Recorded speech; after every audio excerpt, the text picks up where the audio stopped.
पण मग धनंजय मुंडेंची पाठराखण तुम्ही करताय किंवा धनंजय मुंडेंना तुमचा पूर्ण पाठिंबा असेल, मग तो नेमका कसा, म्हणजे या वक्तव्याकडे आम्ही सगळ्यांनी नेमकं कसं बघायचं मग? मी पुढं अजून सांगतो तुम्हाला, धनंजयची आई ही बाबांची शिष्य आहेत, त्यांचे वडील बाबाचे शिष्य आहेत, भगवान बाबाची परंपरेने ते भगवानगडाचे भक्त आहेत. एखादा भक्त जर गडावर आला आणि त्याला जर आशीर्वाद दिला, त्याचं राजकारण करण्या इतपत कोती बुद्धी महाराष्ट्राची नसावी असं मला वाटतं.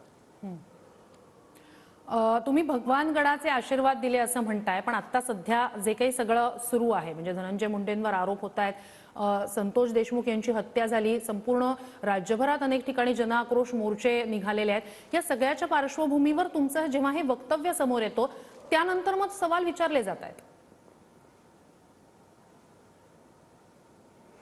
प्रश्न असा आहे, ज्यावेळेस धनंजय मुंडे भगवानगडावर आले, त्यांच्या हाताला सलाईंची सोय होती आणि त्याचं रक्त त्या याच्यामध्ये येत होतं. डोळे भगवानगडावर आल्यानंतर सलाईन लावावं लागलं. तुमच्यामध्ये माझ्यामध्ये माणुसकी जिवंत आहे का नाही हा प्रश्न महत्वाचा आहे. की जो माणसाचा चेहरा 53 दिवसापासून खराब झालेला आहे, त्याच्या हाताला सुई आहे, ब्लड येते, तरी देखील एखाद्या संतांनी आशीर्वाद द्यायचा नाही, ही कुठली भूमिका आहे आपली, कुठली वृत्ती आहे?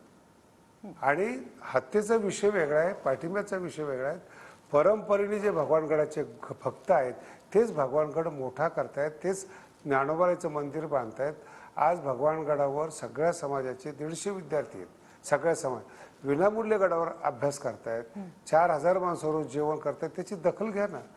एखाद्याला बी आशीर्वाद दिला त्याचं महाराष्ट्राने एकदम राजकारण करावं एवढ्या लहान बुद्धीचा महाराष्ट्र नाही आहे. आणि माझ्या आशीर्वाद दिल्याने राजकीय पेच प्रसंग निर्माण होण्याचे काही कारण नाही आहे. हत्येला जर मी सपोर्ट केला असता, आरोपीला सपोर्ट केला असता, तर तुमचं म्हणणं बरोबर होतं.